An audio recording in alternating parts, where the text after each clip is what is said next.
बल्किस रियाज शादी की तकरीब में एक पुरानी जानने वाली खातून मिली। इससे अलग सलग हुई और मैं उसके करीब ही बैठ गई। वो मुझे देखकर बेहद महजूज हो रही थी और कह रही थी, काफ़ी अरसे से मैं आपके पास मिलने के लिए आना चाहती थी। क्यों, खैरियत है? अल्लाह के फजल से बिल्कुल खैरियत है। दरअसल अब तो जानती हैं कि बेवगी में औरत की जिंदगी क्या होती है। 15 सालों से दुनिया के रंग देख रही हूँ। माशाअल्लाह बच्चे अब बड़े हो गए हैं, रुपए पैसे की कमी नहीं है। बच्चे बहुत छोटे थे और मैं भी जवान थी।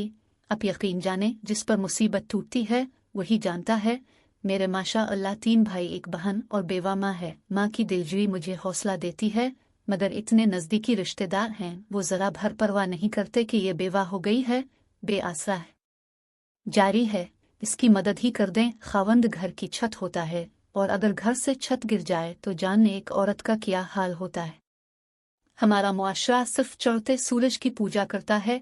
मैंने बच्चों की खातिर दूसरी शादी नहीं की, एक लिहाज से अच्छा ही किया है, वरना आज मेरे बच्चे माशाअल्लाह पढ़ लिख कर अच्छे ओहदों पर फाइज न होते। एक बेटा है और एक बेटी। अब उनकी शादियों का वक्त आ गया है। जब मैं बहुत परेशान थी और चाहती थी कि मेरे बहन भाई मेरी मदद करें, मगर मदद तो एक तरफ वो कभी कभी गैरों की तरह मिलते थे। आज बच्चे जब बड़े हो गए हैं, मेरा बेटा सब काम बखूबी संभाल रहा है, तो वो गाहे बग्गाहे हाल चाल पूछ लेते हैं। आपके पास घर हो और इश्क भी हो तो मैं कहूँगी वो आसाइशें आपके दुखों को कम नहीं कर सकती। दुख इंसान को खुद ही झेलने पड़ते हैं। मैंने इसकी गुफ्तगू सुनी तो जवाब दिया, खुदा का शुक्र करें सारी आसाइशें मौजूद थीं। अगर आपके पास जिंदगी गुजारने का कोई जरिया ना होता तो आप अंदाजा नहीं कर सकती कितनी मुश्किलात का सामना करती। अभी तो सब कुछ मौजूद है आपके पास, तो आपके छोटे मोटे काम बहन भाई नहीं करते। अगर आपके पास रोजी का जरिया ना होता तो मैं वो सुख से कहती हूँ, इस दौर में कोई भी आपकी मदद ना करता। किसी ने आपकी माली मदद नहीं करनी थी। अभी तो उनको मालूम है कि आपको किसी किस्म की ज़रूरत नहीं है और वो सलाम दुआ अच्छे तरीके से कर लेते हैं, वरना की जिंदगी अजीरन हो जानी थी।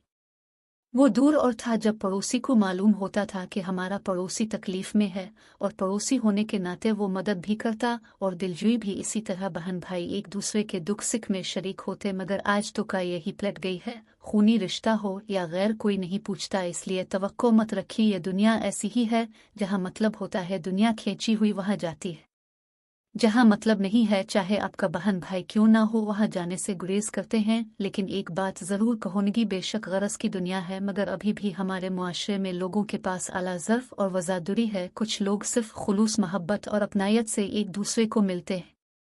मेरी बातें सुनकर उसकी आंखों में आंसू आ गए थे। मैं नहीं चाहती थी वो खुशी के मौके पर रोई, इसकी दिलजोई की और उसने अपनी बातों का मौजू बदल दिया। मुझे रह रह कर ऐसे लोगों पर गुस्सा आ रहा था। बेशक अफरा तफरी का दौर है, मगर एक इंसान मुश्किल में है, इसकी रातें तकलीफ में गुजरती हैं, तो इसकी हाजत रवाई करनी चाहिए। ये जिंदगी चंद रोज है, कोशिश करनी चाहिए जितना हो सके लोगों के दुखों का मुदावा बने, उनकी तकलीफें दूर करें।